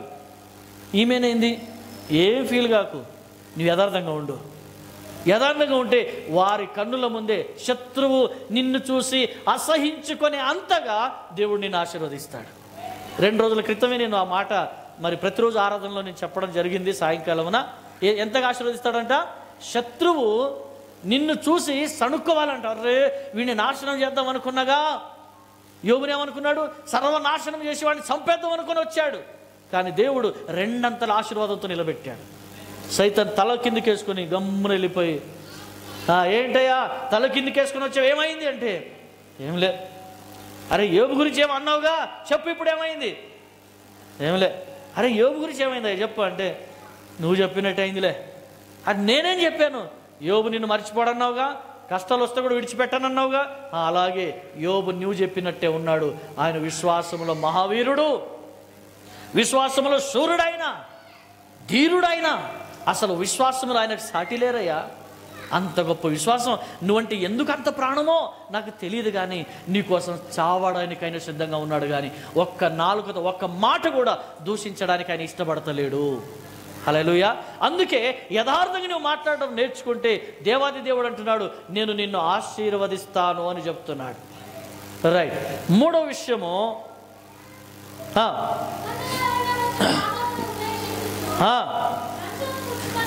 మూడవది ఎవరు కావాలి? నువ్వు ఉన్నతమైన స్థితిలో ఉండాలనుకో, నువ్వు ఉన్నతమైన స్థితిలో ఉండాలనుకో, ఒక రేంజ్లో ఉండాలనుకో, అప్పుడు నీ క్యారెక్టర్ ఎలా ఉండాలి తెలుసా? లంచం తీసుకోకుండా ఉండే క్యారెక్టర్ కావాలి. కొన్ని ఆఫీసులలో, కొన్ని ఉద్యోగ స్థలాల్లో, ప్రభుత్వ ఆఫీసులో కానీ ప్రైవేట్ సంస్థల్లో కానీ ఉద్యోగం కావాలన్నా లేదా ప్రమోషన్ కావాలన్నా ఏం కావాలంట? టేబుల్ కిందికి వెళ్ళి ఒక చెయ్యి పోవాలి, టేబుల్ మీదకి వెళ్ళి పేపర్ ఇవ్వాలి. ఆ 2 కలిస్తేనే నీకు జాబు, ప్రమోషన్, శాంక్షన్ అంట. కానీ అది ఎంతో కాలం నడవదు, ఒకరోజు వస్తుంది. ఒకసారి ఇలాగే అయిందంట. ప్రతి విషయంలో ఏదన్నా కావాలంటే, ఒక సంతకం కావాలంటే మరి నాకేంటి అనేవాడంట. హల్లెలూయా. ఏం చేస్తే జస్ట్ పెన్ను తీసుకొని, పచ్చని పెన్ను తీసుకొని సంతకం పెడితే మరి నాకేంటి, 10 లక్షల లోన్ శాంక్షన్ అవుతుంది సార్, కొంచెం మీ సంతకం కోసం ఎదురు చూస్తున్నాం సార్ అంటే మరి నాకెంత సార్ చెప్పండి సార్, ఎంత కావాలి? ఒక 50,000 మా పనుడికి ఇచ్చి పంపించేసి, ఓకే 50,000 ఆడిచ్చి తీసుకున్నాడు, ఇక్కడ సంతకం పెట్టేశాడు. ఏంట్రా అయిందా? ఓకే అయింది సార్, ఓకే తీసుకెళ్ళిపో. ఇంకొకటి వచ్చి 1,00,000 రూపాయలు, నాకు 1 కోటి రూపాయలు శాంక్షన్ కావాలి సార్, మీరు సంతకం పెట్టండి. ఓకే మరి నాకేంటి? ఇక ఏదన్నా తీసుకోండి, ఏదైనా శాంక్షన్ అయింది, ఏదైనా లాభం కలుగుతుంది, ఏదైనా ఉద్యోగంలో ప్రమోషన్ వస్తుందంటే మరి నాకేంటి అని ప్రతి విషయంలో లంచానికి అలవాటు పడ్డాడు. ఒక రోజు మూడింది, సిబిఐ ఇన్క్వైరీ వాళ్ళు వచ్చారు. వారికి ఎలా తెలిసిందో ఇన్ఫర్మేషన్ తెలిసింది, ఇవి ఫలానా సార్ అండి, ఏం చేసినా లంచమే అంటాడు అని ఎవరో ఇన్ఫర్మేషన్ ఇచ్చారు. అందరు నిన్ను మెచ్చుకునే వాళ్ళే ఉండరు. నువ్వు ఉద్యోగం ఇచ్చినా, నువ్వు వాళ్ళ ఇంటికి బంగారు మూటలు పంపించినా నీ మీద ఖచ్చితంగా విషయం కక్కుతారు. మీకు జరగలేదు ఎప్పుడు కూడా? మీ దగ్గరే తిని, మీ దగ్గరే ఉండి, మీ చేతనే పెద్దోళ్ళై, మీతోనే గొప్పవాళ్ళై, మీరు పీల్చుకొచ్చి ఇక్కడ గొప్పగా చేస్తేనే వాళ్ళు పెద్దోళ్ళు అయిపోయి అప్పులని తీర్చుకొని మీ ద్వారానే ఆశీర్వదించబడిన తర్వాత ఇప్పుడు నీకు వాళ్ళకి మాటలు లేవు. అలాగే ఉందా? ఏమన్నా నేను తప్పు చెప్తున్నానా? నువ్వు తీసుకొచ్చిన వాళ్ళు నీతో మాట్లాడతలేరు. అరే పాపం ఊరిలో పని లేదు కదా, వచ్చి ఏదైనా పని చేసుకుంటా 4 రూపాయలు వస్తాయని కష్టపడి ఎవరి దగ్గరనో, సార్ దగ్గర, మేడం దగ్గర పోయి మాట్లాడి వాళ్ళకి తీసుకొచ్చి పనికి పెట్టావు. 4 రోజులు అయింది, 4 పైసలు వచ్చినాయి, నువ్వెవరో తెలియదు అంటున్నారు. ఇప్పుడు కనీసం నువ్వు కనబడితే అక్క తిన్నావా అని కూడా మాట్లాడతలేరు. అప్పుడు నీ మనసులో ఎలా ఉంటుంది? నీ గుండెలో ఎంత బాధ ఉంటుంది? నీ మనసులో ఎంత వేదన కలుగుతుంటుంది కదా. కాబట్టి ఇలాగ ఇక్కడ కృతజ్ఞత లేకుండా ఇక్కడ ఉన్న వ్యక్తి ఏం చేశాడంటే లంచం తీసుకోవడానికి అలవాటు పడితే ఒక సిబిఐ ఆఫీసర్ ఏం చేశాడంటే ఆయన కూడా ఒక అప్లై చేసి ఒక ఉద్యోగం పేపర్ పట్టుకొని వచ్చి రిజ్యూమ్ తీసుకొచ్చి, సార్ నాకు ఉద్యోగం కావాలి సార్ అన్నాడంట. ఉద్యోగం కావాలి సార్ అంటే అది ఏదో లిక్విడ్ ఏదో ఉంటుందంటే అది అందులో అద్దె తీసుకొస్తారంట. ఆ నోట్లు, ఆ డబ్బులు 50,000 1,00,000 రూపాయల లంచం ఎంత ఇచ్చినా అది తీసుకొచ్చి వాళ్ళ చేతికి ఇస్తారంట. ఇచ్చి వెళ్ళిపోతారంట, వేరే వాళ్ళు వచ్చి పట్టుకుపోతారంట. మరి ఆ డబ్బులు అవే అని ఎలా తెలుస్తుంది? ఎలా తెలుస్తుందంటే ఆయన చేతి కింద ఉన్న వ్యక్తికి ఇస్తారు, ఆయన తీసుకెళ్ళి ఆయనకి కావాల్సిన ఆయన పెట్టుకుంటాడు, ఈయనకి ఇవ్వాల్సిన ఈయనకి ఇస్తాడు. తర్వాత వెళ్ళిపోయిన తర్వాత మెల్లగా వచ్చి సిబిఐ వాళ్ళు పట్టుకున్న తర్వాత డబ్బులు తీయండి, మీ దగ్గర ఇన్ని ఉన్నాయి కదా తీయండి, ఒకసారి తీయండి అంటే, లేవు సార్ అవి నా డబ్బులు సార్, నేను తీసిన సార్ ఏటీఎం. ఓకే మంచిదే, అయితే ఒకసారి బయటికి తీయండి. తీసుకొని అవి మిషన్లో పెడితే అది పింక్ కలర్ మారిపోతుందంట. పింక్ కలర్లో మారిపోయిందంటే అవి ఏం డబ్బులు? లంచం తీసుకున్న డబ్బులే. చెప్పు ఇవి ఎక్కడి నుంచి వచ్చినాయి? అయిపోయింది. వెంటనే లెటర్ రాసేస్తారు, he is not eligible for this job. ఇప్పుడే వీళ్ళని డిస్మిస్ చేసేస్తున్నాం అని రాసేసి వెళ్ళిపోతారు. ఏమైంది అంటే, లంచము తీసుకోకుండా వచ్చిన జీతం చాలు, 50,000, 1,00,000 రూపాయలు, 1,50,000 ఎంత వస్తుందో చాలు అనుకొని లంచం తీసుకోకుండా పని చేస్తే ఏమయ్యేది? నీకు ₹1,00,000 లోన్ వచ్చేది. హల్లెలూయా. ₹1,00,000 లోన్ వచ్చేది. జీవితాంతం దేవుడికి అన్ని సెక్యూరిటీ ఇచ్చేవాడు, నీకు ప్రొటెక్షన్ ఉండేది, ఎక్కడ పోయినా అందరు నమస్తే కొట్టేవారు, నీకు ఒక సమాజంలో గౌరవం ఉండేది. ఇప్పుడు గౌరవం పోయింది, మర్యాద పోయింది, డబ్బు పోయింది, ఆస్తులు అన్నీ పోయినాయి, పేరు ప్రఖ్యాతులు కూడా పోయినాయి. వాడిని చూసిన ప్రతి ఒక్కడు అనుకున్నాడు, ఈ దరిద్రుడు సార్ మొన్న లంచం తీసుకొని పట్టుబడ్డాడు, ఇప్పుడు ఉద్యోగం లేకుండా ఎట్ట తిరుగుతున్నాడు చూడు రోడ్డు మీద అని అంటున్నారు. దేవుడు అంటున్నాడు, బిడ్డ ఆ తాత్కాలికమైన లంచం కోసమే నువ్వు అలవాటు పడితే శాశ్వతంగా నువ్వు ఆశీర్వాదాలు కోల్పోతావు. కాబట్టి నువ్వు ఆశీర్వాదాలు కోల్పోకుండా ఉండాలంటే లంచం మానుకో. లంచం మానుకుంటే నేను ఉన్నతమైన స్థితికి నడిపిస్తా అంటున్నాడు. అన్యాయము చేయడం ద్వారా ఏం జరుగుతుందట?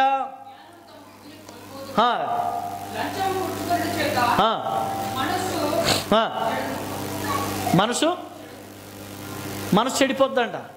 లంచం తీసుకుంటే మనసు ఏమైనా బాగుంటుందా? రాత్రి అంతా నిద్ర రాదు.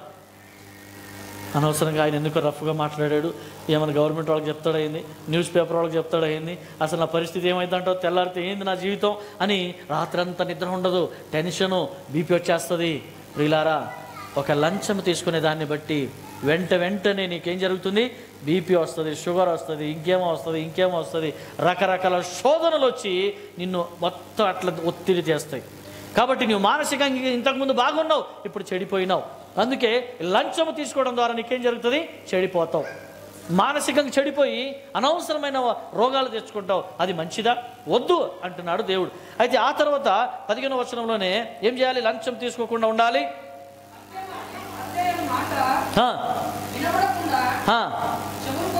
ఏ మాట? ఏంది? హత్య. రైట్. హత్య అనబడిన మాట వినబడకుండా, చెవులు మూసుకొని, చెడుతనము చూడకుండా, కళ్ళును మూసుకొని వాడు ఏమండి? హత్య అను మాట వినబడకూడదంట, చెడు అనేది చూడకూడదంట. ఇవి రెండు చేసిన వాడు ఏంటంట? ఉన్నత స్థలమందు నివసిస్తాడు. హత్య కాకముందే హత్య అని చెప్పేస్తారు మనోళ్ళు. ఎవరు చంపుతారంటావు? నాకు వాళ్ళ మామ మీద డౌటు. ఎందుకంటే ఒకరోజు నాకు వచ్చి చెప్పాడు, మా కోడలు ఏం పని చేయదు అని. అందుకే కారణం అంతా మామనై ఉండొచ్చు. ఏమన్నాడో పాపం. లేదా అత్త మీద డౌటు. అత్త ఒకసారి కోడల గురించి మాకు మొత్తం చెప్పిందమ్మా, అప్పటి నుంచి నాకు అదే డౌట్ ఉంది. పాపం బిడ్డ చచ్చిపోయిందంటే కారణం ఎవరంటావు? అత్తే ఉండొచ్చు. అసలు విషయం ఎవరికి తెలియదు, అన్నీ అల్లడమే. తప్పు ఎవరిదో ఎవరికి తెలియదు. ప్రియమైన దేవుని బిడ్డలారా, నువ్వేం చేయాలి? హత్య అన్నమాట వినబడకూడదు, చెడు అనేది నీ కంటికి కనబడకూడదు. ఇవి రెండు నువ్వు కాపాడుకోగలిగితే నువ్వు ఉన్నతమైన స్థానంలో ఉంటావు. హల్లెలూయా. పొరపాటున ఫలానా ఆమె చెప్పింది నీ గురించి అని తెలిసిందనుకో, అప్పుడు ఏంటి నీ పరిస్థితి? ఫోన్ కలుపు అంటారు. ఫోన్ నా గురించి ఏమన్నావు అంటే, ఏం సంగతి, ఏడున్నావు ఇప్పుడు? లేదన్నా నేనేం మాట్లాడలేదన్నా. లేదు, నువ్వు ఏడున్నావు చెప్పు ఇప్పుడు. అన్న అట్లా కాదన్నా, నా మాట అయినా ఒక్కసారి నేను అనలేదన్నా మాట. నువ్వు ఎక్కడున్నావు చెప్పు అంటే ఎంత భయం. అడ్రస్ చెప్పడు, ఏమైనా గొడవ ఇద్దేమని, చంపేస్తాడేమని భయం. మరి అంత భయం ఉన్నోడు అనవసరంగా ఎందుకు ఇతరుల గురించి తప్పుగా మాట్లాడాలి? అనవసరంగా ఇతరుల చిచ్చులు ఎందుకు పెట్టాలి? ఇతరుల ఇంట్లో, ఇతరులు మంచిగా ఉన్నటువంటి ఆ ఫ్యామిలీలో నీ ద్వారా ఎందుకు సమస్య తీసుకురావాలి? నీకు అర్థం కాలేదా? పరిశుద్ధాత్మ దేవుడు చూస్తున్నాడు, వాళ్ళ పక్షాన ఉంటాడనే విషయం. అందుకే నీవు గొప్పగా దీవించబడాలని అనుకుంటే గనక ఇగో ఈ పనికి మాలిన ఆలోచనలు కొన్ని ఉన్నాయి, వాటి నుంచి నువ్వు దూరంగా ఉండు అంటున్నాడు. వీటి నుంచి నువ్వు దూరంగా ఉండగలిగితే, ఈ సమస్యల నుంచి నువ్వు బయటపడగలిగితే నిన్ను ఆశీర్వదించే దేవుడు నీతో ఉన్నాడు. ఇప్పుడు చెప్పండి, మొదటిగా నువ్వు గొప్పోడుగా అవ్వాలనుకుంటే, నువ్వు ఆశీర్వదించబడి ఉన్నతమైన స్థాయిలో ఉండాలని కోరుకుంటే, మొదట నీ జీవితంలో ఏముండాలి? నీతిని అనుసరించాలి.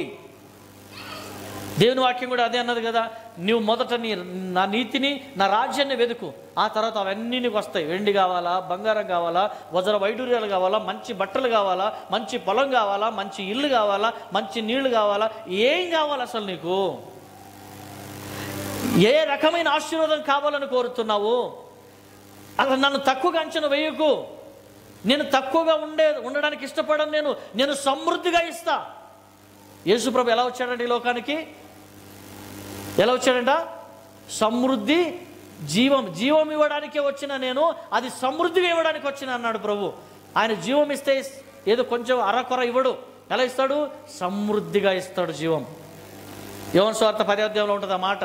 కాబట్టి నేను గొర్రెల కొరకు జీవం ఇవ్వడానికి వచ్చిన, అది సమృద్ధిగా ఇవ్వడానికి వచ్చిన, అది ఏదో అరకొర బ్రతకడం నాకు ఇష్టం లేదు. ఉంటే నా కోసం గట్టిగా నిలబడాలి, నా కోసం ఆశీర్వాదకరంగా నిలబడాలి, నా కోసం సమాజంలో మంచి స్థాయిలో నువ్వు రావాలి.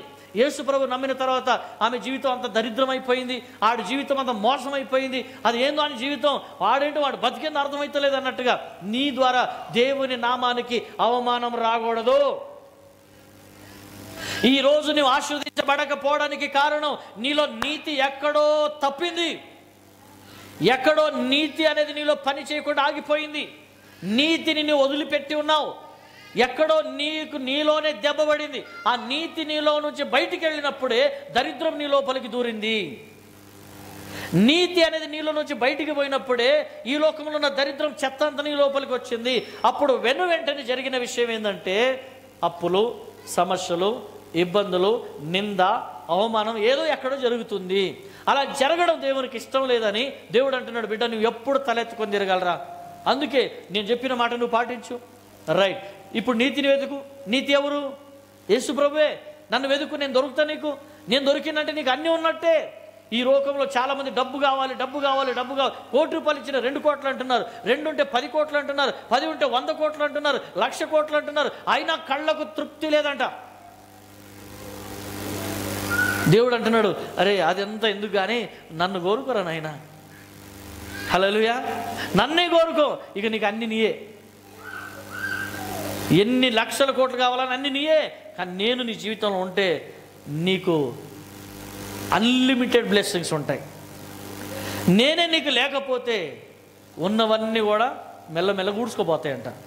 అందుకే నువ్వు ఈ లోకంలో దేనిని వదిలిపెట్టినా నీకు నష్టం రాదు. కానీ దయచేసి అడుగుతున్నా, మీకు మనవి చేస్తున్నా, దేవుని విడిచిపెట్టకండి. దేవుని విడిచిపెట్టిన వాడు ఆశీర్వదించబడిన చరిత్ర లేదు. ఒక మాట నేను చెప్పి నేను ముందుకు వచ్చి ముగిస్తాను. కీర్తనలు 50వ అధ్యాయం నాకు చాలా ఇష్టం, చాలాసార్లు చెప్తా, ఇప్పుడు కూడా చెప్తున్నా, గుర్తొచ్చింది, ఈ వాక్యానికి లింక్ అవుతుంది కాబట్టి. 50వ అధ్యాయం 22వ వచనం.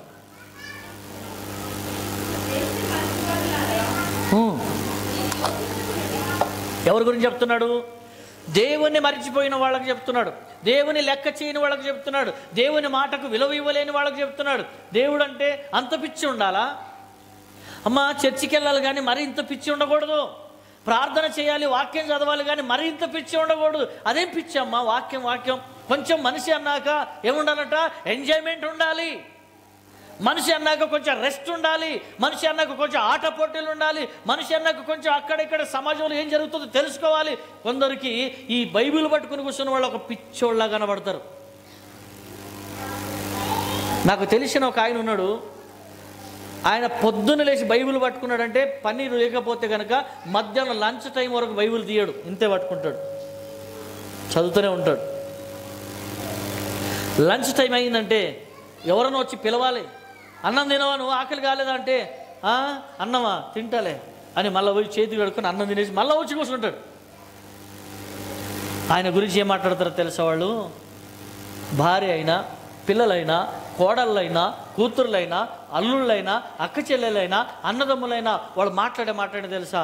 అయిపోయింది, ఈరోజు పని లేదుగా, ఇక ఆయన పని అంతా అదే, ఇక బైబిలే, ఇక ఆయనకు మరొక లోకమే లేదు. నవ్వడు, మాట్లాడడు, ఏమీ లేదు.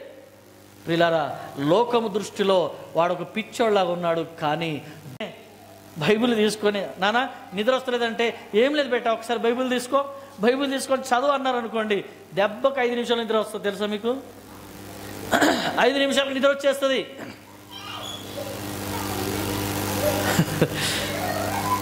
ఎంత ఇంట్రెస్ట్ బైబిల్ అంటే. మరి నీకు బైబిల్ అంటే ఇంత నిర్లక్ష్యం ఉన్నప్పుడు, బైబిల్ పట్టుకోగానే నిద్రపోతున్న నీకు, నిద్రపోతుగా ఉన్న నీకు దేవుడు ఎలా ఆశీర్వదించాలి? మరి నీకు పరీక్షలో పాస్ చేయాలి, నీకు ఉద్యోగం ఇవ్వాలి, నీకు మళ్ళీ జీతం సరిపోదు, జీతం పెంచాలి, జీతం ఉన్న అలవెన్స్ పెంచాలి, నీకు ప్రమోషన్ ఇవ్వాలి, నువ్వు బైబిల్ చదవు. ఎక్కడ న్యాయం? దేవుడు అంటున్నాడు, నువ్వు యథార్థంగా ఉన్నావా? యథార్థంగా ఉంటే నిన్ను ఆశీర్వదించి గొప్పగా చేస్తా. యథార్థంగా ఉన్నవాడు పొద్దున్న లేస్తాడు, యథార్థంగా ఉన్నవాడు ప్రార్థన చేసుకుంటాడు, యథార్థంగా ఉన్నవాడు పాటలు పాడుతాడు, యథార్థంగా ఉన్నవాడు పరిశుద్ధులుగా జీవిస్తాడు, యథార్థంగా ఉన్నవాడు ఇతరుల మేలు కోరుతాడు, యథార్థంగా ఉన్నవాడు కుళ్ళు కుట్రలు ఉండవు. ఎవరిలో అయినా కుళ్ళు కుట్రలు ఉన్నాయంటే మీరు రాసుకోండి, వీడు యథార్థవంతుడు కాదు. అది నేనైనా సరే, ఇంకా మీ ఇంట్లో ఎవరైనా సరే, మీ బంధువులు ఉన్నా సరే, పక్కింటి వాళ్ళైనా సరే, యథార్థత లేదు అంటే వాళ్ళ లోపల కుళ్ళు కుట్రలు ఉంటాయి. నువ్వు మంచి బట్ట కట్టుకున్నవారు, మంచి ఇల్లు కట్టుకున్నవారు, మంచి బైక్ కొన్నవారు, నీకు మంచి ఉద్యోగం వచ్చిన వారు, అదేంటి? ఏంటి నష్టం? ఏంటి నీకు? ఏమీ లేదు కదా. మరి ఓరిస్తే ఏమైంది? 4 మాటలు, అమ్మ దేవుడు నేను బాగా దీవించాడమ్మా, thank you, god bless you అంటే ఎంత ఆశీర్వాదం. వాళ్ళు ఎంత సంతోషంగా ఉంటారు. కొంతమందికి అయితే అలా నోటికి రానే రాదు. స్వీట్ తీసుకొని వస్తారు. పాపం, నాకు దేవుడు ఉద్యోగం ఇచ్చాడని, లేదా దేవుడు నాకు ప్రమోషన్ ఇచ్చాడని, లేదా నాకు దేవుడు అబ్రాడ్ వెళ్ళే అవకాశం ఇచ్చాడని స్వీట్ తీసుకొని వచ్చి పంచితే, ఏంది స్వీట్ ఇది అంటే, నాకు దేవుడు బయట దేశం వెళ్ళే కృప ఇచ్చాడంటే, సరేలే అంతే. ఆనందం లేదు, పాడు లేదు.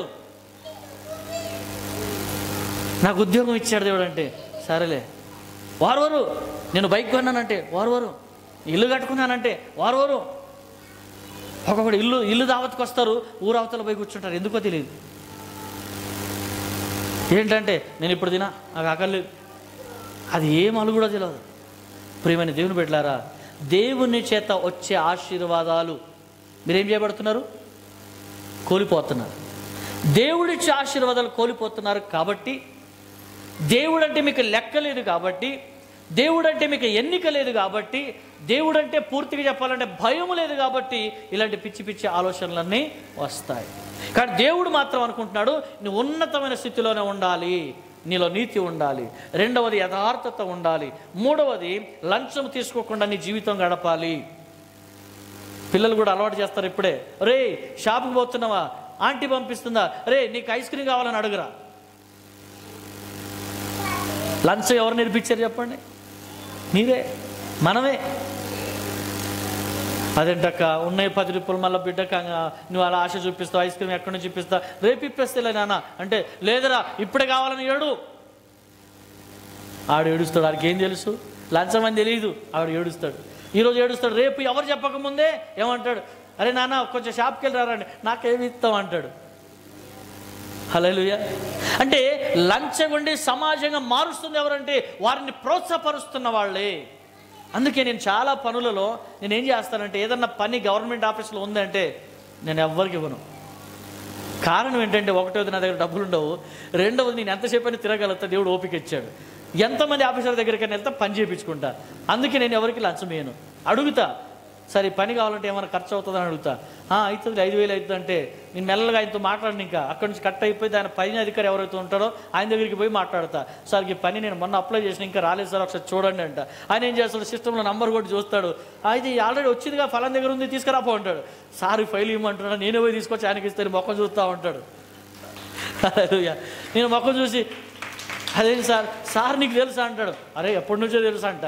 ఆ సార్ తెలియదు, ఎవరు తెలియదు నాకు, ఎప్పటి నుంచి తెలుసారగానే ఈయన భయపడి ₹1 కూడా. ఒకసారి చంపపేటలో పాస్టర్ గారు ఉంటారు, ఆ సొసైటీ రిజిస్ట్రేషన్ రెన్యువల్ చేయడానికి 9,000 లంచం అడిగాడు. ఆ పాస్టర్ గారి దగ్గర డబ్బులు లేవు.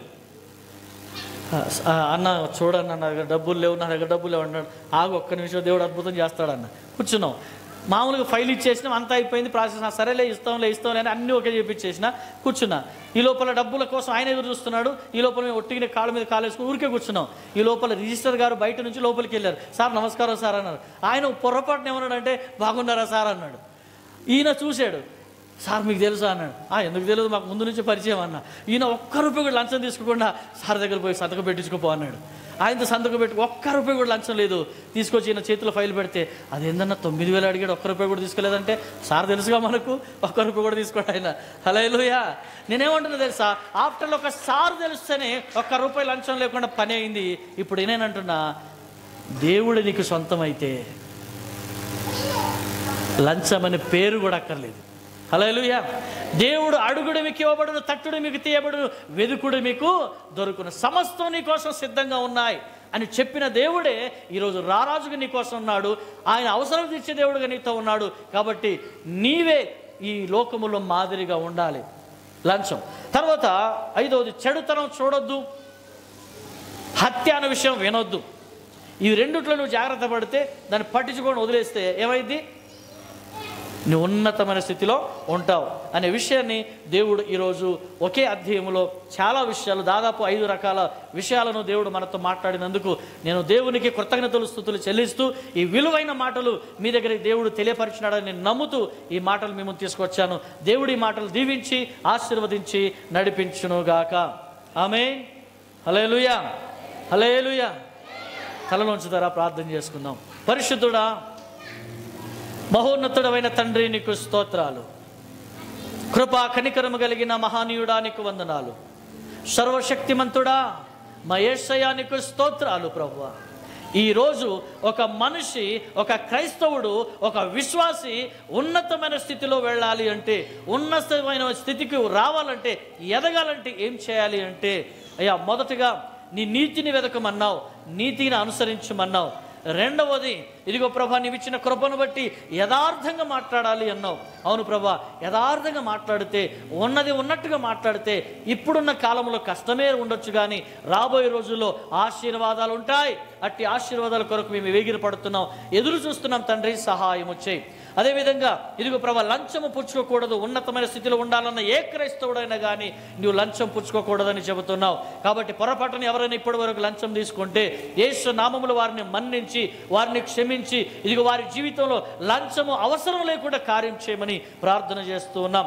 ఇదిగో నా ప్రభా, చెడు చూడకుండా, అయ్యా హత్య అనే విషయాన్ని వినకుండా వారు ప్రభా, ఇదిగో వారు ఆశీర్వదించబడదురుగాక. అయ్యా నీకు నామమునకు మహిమకరంగా వారు జీవించలాగన నీ కృప దయచేయమని ప్రార్థన చేస్తూ ఉన్నాను. ఇదిగో ఈ దినమున వాక్యం విన్న నీ బిడ్డలు అయ్యా వారి జీవితంలో నూతన ఆశీర్వాదాలతో నింపబడుదురుగాక అని ప్రార్థన చేస్తున్నాను. తండ్రి, కృప చూపించండి, ఆదరించండి, ఆశీర్వదించండి, బలపరచమని అడుగుతా ఉన్నాను. సర్వశక్తిమంతుడా, కృపా కనికరము కలిగిన యేసయ్యా, నీకు స్తోత్రాలు. మీ నామమునకే మహిమ కలుగునుగాక. ప్రార్థన చేసుకుందాం. మరి ప్రభు శరీరము, ప్రభు యొక్క రక్తం మీ కొరకు సిద్ధంగా ఉన్నది. ప్రార్థన చేసుకుందాం. పశ్చాత్తాప ప్రార్థన చేసి ప్రభు సన్నిధిలో మీకు ఉన్నది ఉన్నట్టుగా మీ జీవితాన్ని, మీ యొక్క ఆత్మీయ స్థితిని ప్రభు సన్నిధిలో అప్పగించుదాం. ప్రభు మిమ్మల్ని చూస్తున్నాడు. ప్రభు మీ యొక్క అవసరాలు తీర్చడానికి ఆయన వేగిరపడుచున్నాడు. ఆయన సిద్ధముగా ఉన్నాడు. ప్రార్థన. పరిశుద్ధుడా, నీకు వందనాలు. పెంతెకొస్తు దినము నాడు సాయంకాలమున తండ్రి అయిన దేవుడు ఒక రొట్టెను తీసుకొని తండ్రి, కుమార, పరిశుద్ధాత్మ నామములో ప్రతిష్టపరచగా ఆ రొట్టె యేసు క్రీస్తు శరీరముగా మారెను. మార్చబడిన రొట్టె ఇదిగో విరవబడింది. విరవబడిన రొట్టె అనేకులకు ఇవ్వబడింది. కనుక ఈరోజు విరవబడిన రొట్టె ఇదిగో సేవకునిగా, అభిషక్తునిగా, దేవుని కృప ద్వారా ఎన్నుకోబడిన సేవకునిగా ఈ రొట్టెను ప్రతిష్టపరుస్తున్నాను. ఇది రొట్టె కాదు, యేసు క్రీస్తు నామములో ప్రతిష్ఠించగా ఇది క్రీస్తు శరీరముగా మారెను. మార్చబడిన క్రీస్తు శరీరం మీ యొద్దకు పంపిస్తున్నాను. ప్రార్థనతో, భయభక్తితో ఉండి పశ్చాత్తాప ప్రార్థన చేసుకొని బాప్తిసం పొందిన వారు మాత్రమే మీ కుడి చేయి పైకి చూపించండి. మీకెవరి మీద కోపం ఉండకూడదు. అన్యాయంగా అర్హత లేకుండా ఎవరు కూడా ఇందులో చేయి వేయొద్దు. దయచేసి అర్హతను పొందుకోండి. ప్రార్థన ద్వారా క్షమాపణ అడగండి. ఆ తదనంతరం మీ కుడి చేయి పైకెత్తండి. దేవుడు మీ కొరకు ఆయన శరీరాన్ని పంపించి ఉన్నాడు.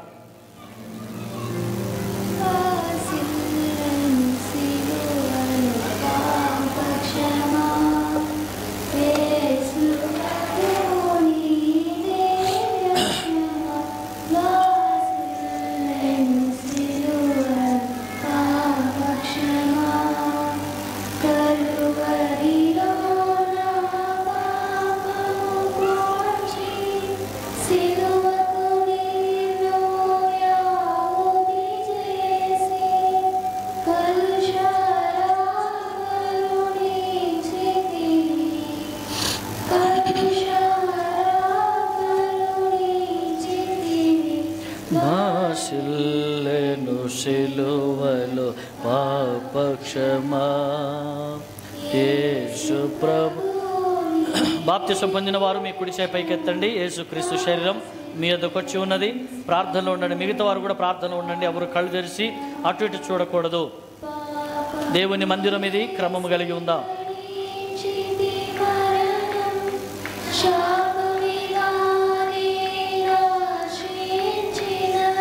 చెయ్యెత్తిన వారికి మాత్రమే క్రీస్తు శరీరం ఇవ్వాలి.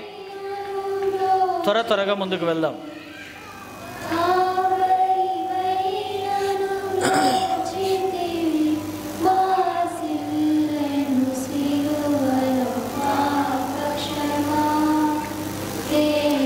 ప్రభు నీ దివ్యక్షేమ ఆశిల్లెను సిలువలో పాపక్షమా ఇందులకు నీ ప్రేమ హృదయ స్వామి నామములో స్తోత్రం స్తోత్రం స్తోత్రం.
అందరికీ క్రీస్తు శరీరం వచ్చిన యెడల ప్రార్థన పూర్వకంగా క్రీస్తు శరీరాన్ని కలిసి భుజించుదాం.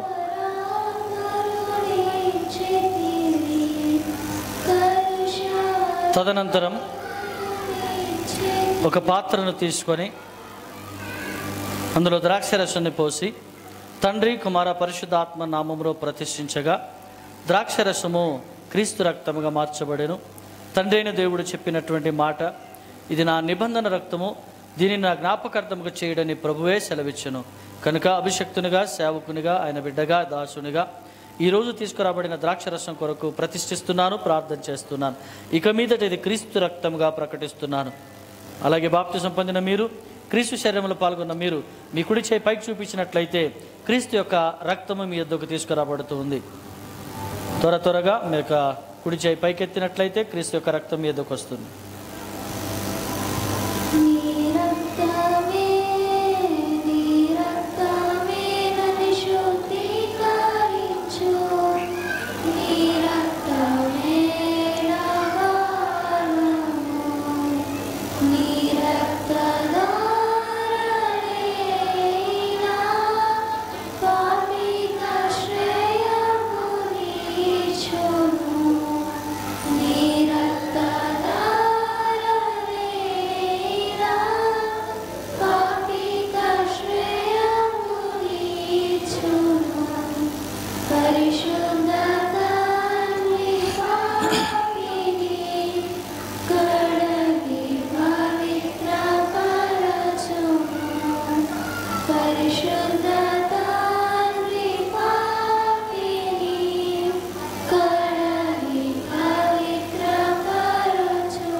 నశించు వారికి నీ సిలువ వెర్రితనముగనున్నది.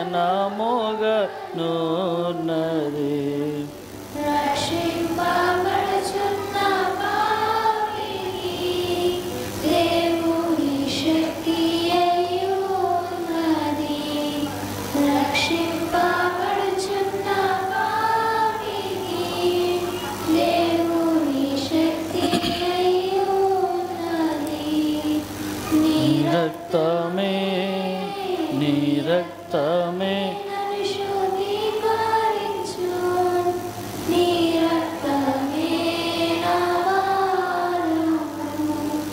నీ సిలువలో కాచినట్టి విలువైన రక్తం క్రీస్తు యొక్క రక్తం మీదకు వచ్చి ఉన్నది. ప్రార్థన పూర్వకంగా సిద్ధపడి క్రీస్తు యొక్క రక్తాన్ని స్వీకరించుదాం. విలువైన కుడి చేయి ఎత్తిన వారికి మాత్రమే క్రీస్తు రక్తం ఇవ్వబడుతుంది. పాప విముక్తి. మీ ఎదునే ఉన్నారు, ప్రార్థన పూర్వకంగా ఉండండి. పరిశుద్ధ దేవా తనయుడా, పాప విముక్తి. అందరూ ప్రార్థన ఉండాలి. పిల్లలు పరిశుద్ధ దేవా తనయుడా, నీ ప్రేయర్ నీ రక్తమే నన్ను శుద్ధీకరించు. అందరూ ప్రార్థనలో ఉందాం. నీ రక్తమే నా భారము. నన్ను వెంబడించు సైతాను, నన్ను బెదరించు సైతాను, నన్ను వెంబడించు సైతాను, నన్ను బెదరించు సైతాను. దున్ను మండేది నీ రక్తమే, దహించేది నీ రక్తమే. దున్ను మండేది. నీ రక్తమే. అందరికీ క్రీస్తు యొక్క రక్తం వచ్చినడలా ప్రార్థన పూర్వకంగా క్రీస్తు రక్తాన్ని కలిసి త్రాగుదాం. నీ రక్తమే నన్ను శుద్ధీకరించు. నీ రక్తమే నా భారము. అందరికీ క్రీస్తు యొక్క రక్తం వచ్చినట్లయితే కలిసి త్రాగుదాం. మరి ఇంకెవరికైనా క్రీస్తు రక్తం కానీ క్రీస్తు శరీరం కానీ రాలేదో మీ కుడి చేయి పైకి చూపించండి. మీ యొద్ద క్రీస్తు యొక్క రక్తము శరీరము. అనిల్ అమ్మా, అక్కడ క్రీస్తు రక్తము రాలేదు. అనిల్ ఓకే, అలాగే ప్రార్థనలు ఉండండి. ఇంకా ఎవరికైనా క్రీస్తు రక్తము క్రీస్తు శరీరం రాని యెడల మీ కుడి చేయి చూపించండి. ఒకవేళ అందరికీ వచ్చినట్లయితే ఇంకా అనేకుల కొరకు క్రీస్తు శరీరం మిగిలి ఉన్నది, క్రీస్తు రక్తం కూడా మిగిలి ఉన్నది. మీలో ఎవరైతే ఇంకా బాప్తిసం పొందలేదో రక్షించబడలేదో మీరు సిద్ధంగా ఉండండి. దేవుని మహాకృపను బట్టి ఈ నెల 20వ తారీఖున ఆదివారము ఈస్టర్ ఆరాధన అనంతరం బాప్తిసం కార్యక్రమం ఉన్నది. కాబట్టి మీలో ఇంకా బాప్తిసం పొందని వారు ఎవరున్నా కానీ మాకు మీ పేర్లు ఇవ్వండి, మీ కొరకు ప్రార్థన చేస్తాం. మరి మీకు ఆ రోజున బాప్తిసం ఇచ్చి దేవుని బిడ్డలుగా సంఘములో స్వాగతిస్తాం. దేవుడి మాటలు దీవించునుగాక. ప్రార్థన. పరిశుద్ధుడు మహోన్నతుడు మంచి దేవా, నీకు వందనాలు స్తోత్రములు ప్రభువా. నీ శరీరము నీ రక్తములో పాల్గొనే ధన్యత ఈ విలువైన మాటలు మేము తీసుకొస్తున్నాను. కొన్ని చిన్న ప్రకటనలు ఉన్నాయి. ఈ ప్రకటన తర్వాత కానుకల పాట, తర్వాత ఆఖరి ప్రార్థన, ఆశీర్వాదం. రైట్. సంఘములో మరి దేవుని కృపను బట్టి గత సంవత్సరాలుగా జరిపించుకుంటూ వస్తున్న దానిని బట్టి ప్రతి సంవత్సరం అద్భుతంగానే దేవుడు దీవించాడు. ప్రతి సంవత్సరం ఈస్టర్ పండగ కానీ ప్రతి సంవత్సరం గుడ్ ఫ్రైడే కానీ చాలా అద్భుతంగా దేవుడు చేస్తూ ఉన్నాడు. కాబట్టి మరి ఈ సంవత్సరం కూడా అంతకంటే గ్రాండ్గా నా ప్రభు చేస్తాడు. సంపాదన కోసమే పుట్టలేదు నీవు, పోయేటప్పుడు ఏది పట్టుకొని పోవు. సంపాదన కోసమే పుట్టలేదు నీవు, పోయేటప్పుడు ఏది పట్టుకొని పోవు. పోతున్న వారిని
కడగబడిన వారికే గొర్రె పిల్ల విందు.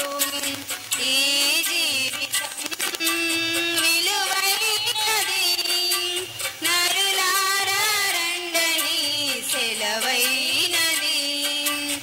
ఈ జీవితం విలువైనది, నరులారా రండని సెలవైనది. సిద్ధపడినావా శివరి యాత్రకు, సిద్ధపడినావా శివరి యాత్రకు. యుగ యుగాలు దేవునితో ఉండుటకు, నీవుండుటకు. ఈ జీవితం విలువైనది, నరులారా రండని సెలవైనది. ఈ జీవితం విలువైనది, నరులారా రండని సెలవైనది. హల్లెలూయా.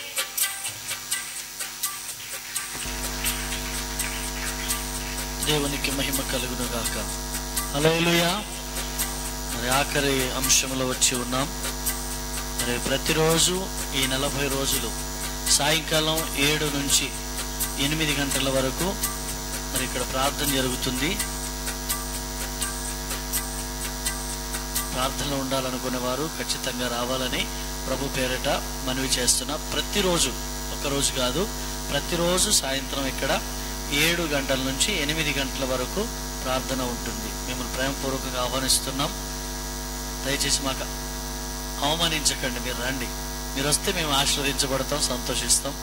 రెండవది 8:30 కూడా ముగిస్తున్నాం, ఎందుకంటే 7:30కు వస్తున్నారు అప్పుడప్పుడు, కాబట్టి 8:30కు ముగిస్తున్నాం. మీకు టైం ఉండి 7:30కు వస్తే 8:30 ముగిస్తాం. లేదు పర్వాలేదు తొందరగా వెళ్దామని 7కు వస్తే 8కే ముగిస్తాం. ఓకేనా? దేవుడి మాటలు దీవించిన గాక. ఎక్కడున్న వారైనా కూడా ఈ 40 రోజుల్లో నువ్వు ఒక పట్టుదలతో రావాలి. ఊరికే రావద్దు, ఒక పట్టుదలతో రండి.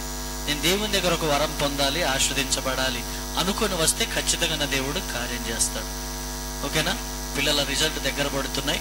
వాళ్ళు చక్కగా కష్టపడి పరీక్షలు రాశారు. వాళ్ళ రిజల్ట్ కొరకు కూడా మేము ప్రార్థన చేస్తున్నాం. మీరు కూడా తల్లిదండ్రులుగా మీరు కూడా వాళ్ళ కోసం ప్రార్థన చేయాలని మనవి చేస్తున్నాం. దయచేసి ఆఖరి నేర్చి నిలబడదాం. ఆఖరి ప్రార్థన ఆశీర్వాదంతో మనం ఈ కూడికను ముగించుకుందాం.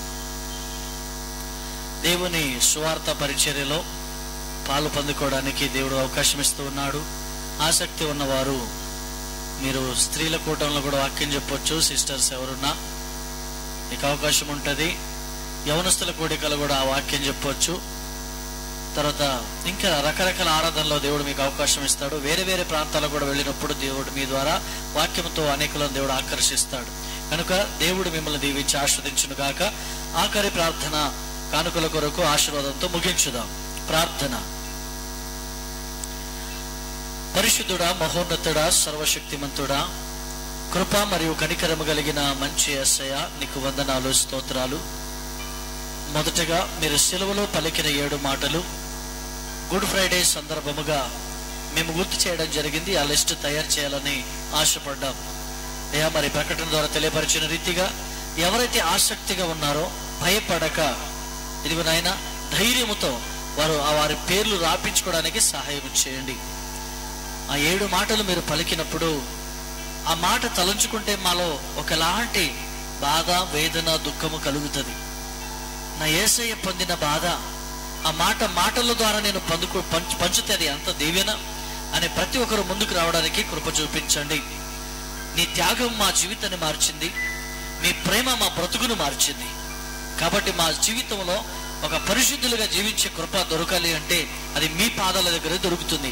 కనుక మమ్మల్ని మేము తగ్గించుకుంటూ మీ నామాన్ని హెచ్చిస్తూ నీ పాదాల దగ్గరికి వస్తున్నాం. మమ్మల్ని కనికరించండి అయ్యా. నీ మందిరానికి వస్తున్నప్పుడు ఇదిగో నాయనా, మరి ఒట్టి చేతులతో రాకుండా నీ పరిచర్య కొరకు విలువైన కానుకలు, దశభాగములు, మొక్కుబడు కానుకలు తీసుకొచ్చాం.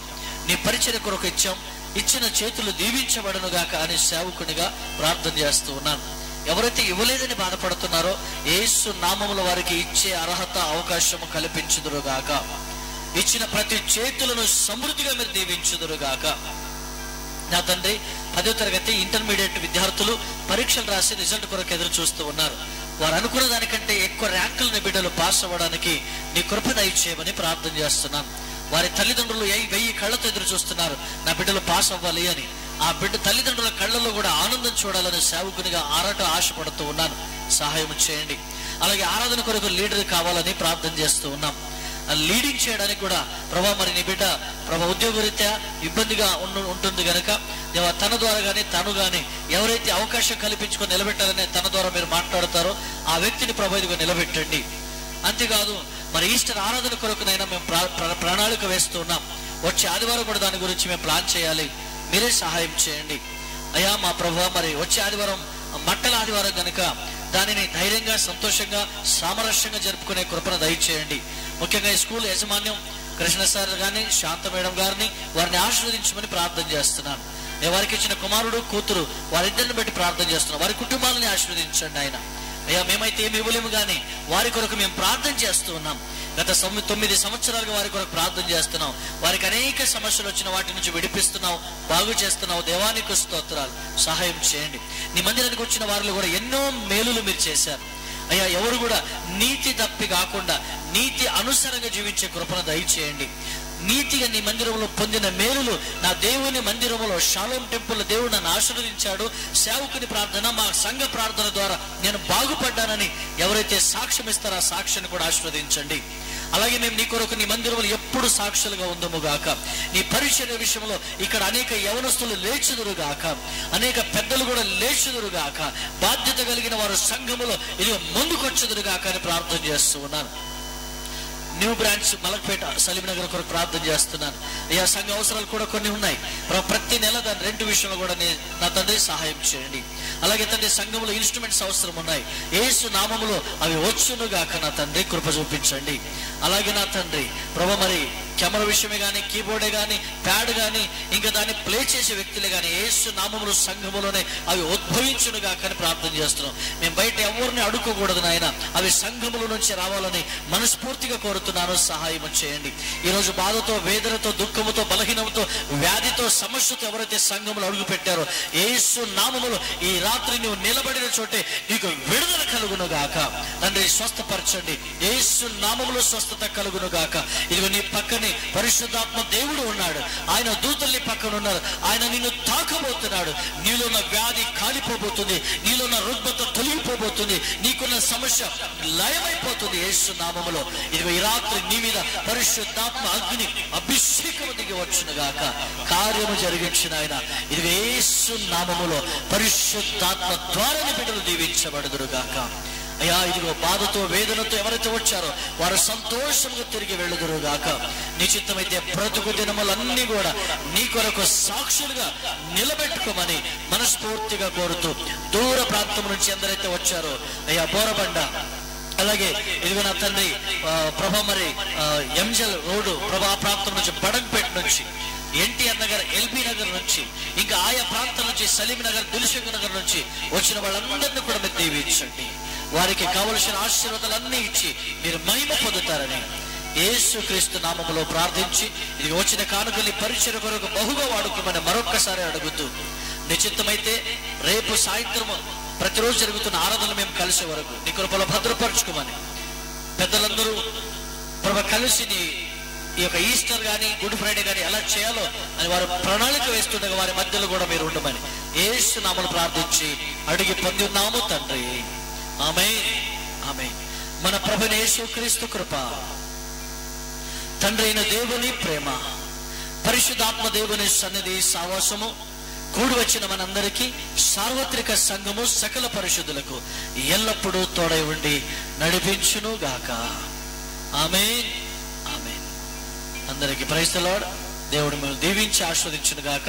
దయచేసి మీ అందరి కొరకు రుచికరమైన భోజనం సిద్ధంగా ఉంది. దయచేసి అందరూ కూడా తిని తృప్తిగా వెళ్ళాలని ప్రభు పేరట మనవి చేస్తున్నాం. దేవుడి మాటలు దీవించి ఆస్వాదించును గాక.